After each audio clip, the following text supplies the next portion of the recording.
पक्ष चिन्ह या संदर्भामधली ही सुनावणी उद्याही कपिल सिब्बल कोर्टामध्ये युक्तिवाद करणार आहेत। आमदार अपात्रते संदर्भामध्ये त्यांचा हा युक्तिवाद असेल। तर आज निवडणूक आयोगाची भूमिका, पक्ष संघटना, मस्के साहेब सुनावणी संपलेली आहे। 1.5 तास कपिल सिब्बलांचा आजचा युक्तिवाद। एकनाथ शिंदेच्या मुख्य नेते पदासह त्यांनी निवडणूक आयोगावरती आक्षेप घेतल्याचं बघायला मिळालेलं आहे। हे बघा, युबीटीच्या युक्तिवादामध्ये इतर मुद्दे नसल्यामुळे केवळ निवडणूक आयोगाच्या भूमिकेवरती प्रश्न उपस्थित केले जात आहेत। त्याला विलन ठरवण्याचे ते प्रयत्न करत आहेत पहिल्या दिवसापासून। त्यात वेगळं काही नाही आहे आणि विधिमंडळ पक्षामध्ये फूट पडली आणि राजकीय पक्षात फूट पडली नाही। राजकीय पक्ष वेगळा, विधिमंडळ पक्ष वेगळा, अशा पद्धतीच्या जे काही युक्तिवाद चाललेत, मला एवढंच सांगायचं आहे, विधिमंडळ पक्षात त्यांच्यासोबत कोणी नव्हतं हे तर ऑलरेडी प्रूव्ह झालेलं आहे।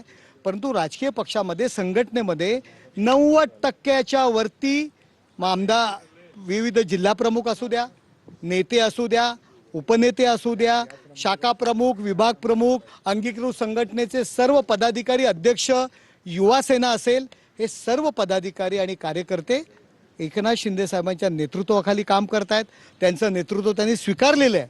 त्यामुळे फक्त विधिमंडळ पक्षात फूट पडली असं जे म्हणतात तसं नाही आहे। संघटना सुद्धा 90% वरती संघटना आज एकनाथ शिंदे साहेबांचं नेतृत्व स्वीकारलेलं आहे। आणि आज नंतर झालेल्या निवडणुकांमध्ये सुद्धा 60 आमदार, आमचे खासदार, जिल्हा परिषदा, महानगरपालिका, नगरपालिका या ज्या काही निवडून आलेल्या आहेत, त्या ठिकाणी अध्यक्ष निवडून आलेले आहेत। मेजॉरिटी आम्ही जे निवडून आलेले आहोत ते कार्यकर्ते आणि संघटना आमच्या सोबत आहे म्हणूनच आम्ही निवडून आलो आहोत ना।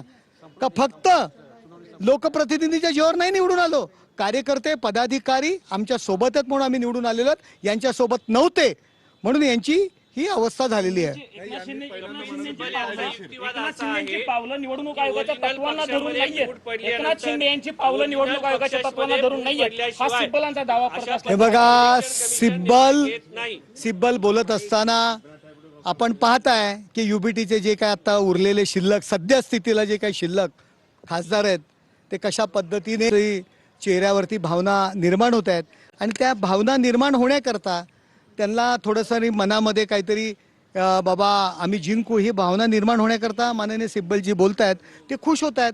आमचा सुद्धा युक्तिवाद सुरू होईल तेव्हा तुम्हाला कळेल की नक्की भूमिका काय आणि आमची बाजू काय।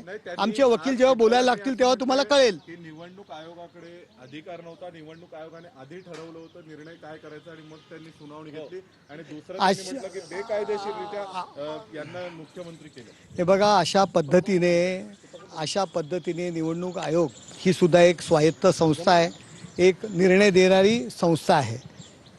त्यांच्यावरती अशा पद्धतीने टीका करणं मला तरी योग्य वाटत नाही। पहिल्या दिवसापासून यांनी स्वतःची जी कमतरता आहे किंवा स्वतःचा जो स्तर खालवलेला आहे, जे लोक यांना सोडून दिलेले आहेत, त्याचा विचार न करता निवडणूक आयोगावरती खापर ठेवण्याचा प्रत्येक वेळी यांनी प्रयत्न केलेला आणि आजही तेच करतायत। पण जेव्हा एखाद्या पक्षामध्ये फूट आहे, जेव्हा विधिमंडळ पक्षामध्ये फूट असते, त्याचा निर्णय हा विधानसभा अध्यक्ष घेतात, इलेक्शन कमिशन घेत नाही। तुमच्या बाबतीमध्ये इलेक्शन कमिशनने हा निर्णय घेतलेला आहे, राजकीय पक्षामध्ये फूट नव्हती। बघा, राजकीय पक्ष म्हणून आमचा जो पक्ष आहे तो आमचा कायम आहे। आम्ही बाळासाहेबांच्या भूमिकेपासून बाजूला गेलेलो नाही आहोत आणि जे कोण बाजूला गेलेले आहेत त्यांना लोकांनी बाजूला केलेलं आहे। तुमचा पक्ष फुटला नाही असा दावा आहे। आमचा जो ओरिजिनल पक्ष आहे बाळासाहेबांच्या भूमिकेचा, हिंदुत्ववादी भूमिकेचा, तो कायम आहे आणि जे पक्षाच्या विरोधात गेले ते बाजूला गेलेले आहेत। थँक्यू।